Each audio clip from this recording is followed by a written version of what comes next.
Life is spiritual whether you believe it or not, and there's certain ways in which people live their lives that allow them to live prosperous and successful lives whether they believe in Christ or not. Chill, I'm not saying Christ isn't important before you all come for me, but what I'm saying is there's certain principles that although they originate from the Bible, they are being used by people who don't believe in Christ and they're benefiting from them like crazy. So why not us? Jesus is the source of all wisdom, right? So there's no reason why we shouldn't be benefiting as well. So here are a couple that I practice often as a Christian man in his early 20s. The principle of sowing is something I've been doing nearly my entire life. Even when I could safely say I wasn't a Christian, I would still give money to the church or a Christian charitable organization of some sort. It was something that has always stuck with me as a child. My mum would always emphasize the importance of sowing, so over time it became very comfortable with the idea that 100% of the money that I make was from God, but he only asks that you give 10% of it. This mindset sounds crazy to begin with, but over time it becomes easier to navigate around. I think being able to budget my finances was made a lot easier because of things like tithing. There are also many examples of the benefits that come with giving the little that you have to God. It allows him to trust you with the big things. Don't despise the small beginnings, I'm telling you, because he gives seeds to people who sow. He gives us gifts so we can use them to glorify him and benefit others. Don't be gassed and think that these gifts that have been given to you are for you and you only. That's just not the case. Otherwise, God wouldn't give it to us. If we're looking at it from a kingdom perspective, what's the point in just you benefiting off a gift that he's given you? Doesn't really help anyone but yourself. There are many blessings attached to our sowing, and the tithe is just there to perfect that principle. Being obedient with God's instructions had me surprised with how much he's given me as a result of that. And that even leads on to my next principle, stewardship. What the heck is stewardship, bro? So it's basically the way in which one person controls or organizes something.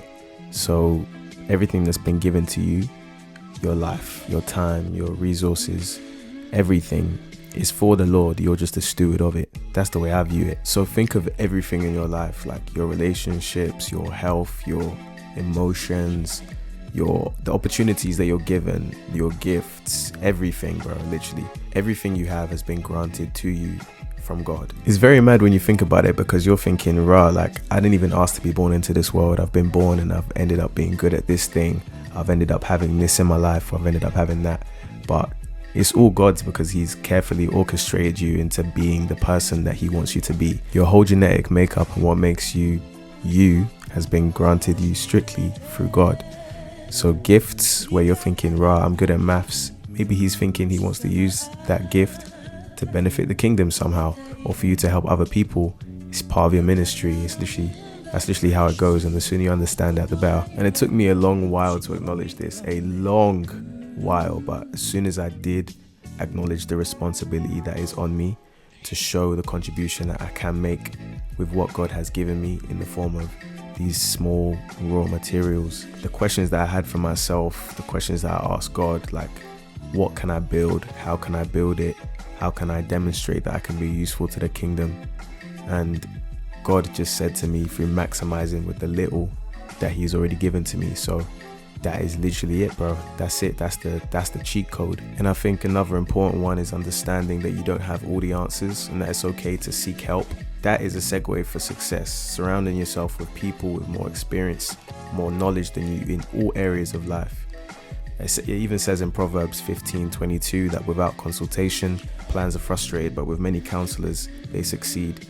I have mentors in different areas of my life, and it's changed my life for the better, for sure. I truly believe without their counsel, I wouldn't be where I am today.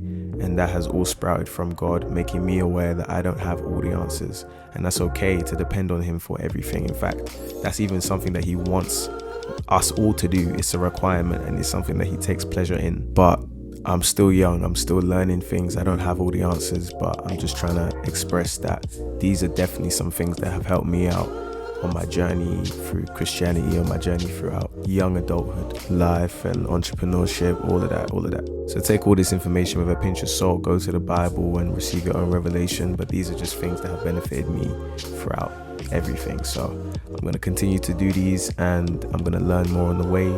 And I'm not going to take this long to post another YouTube video. I apologize for that. Forgive me if you've been waiting.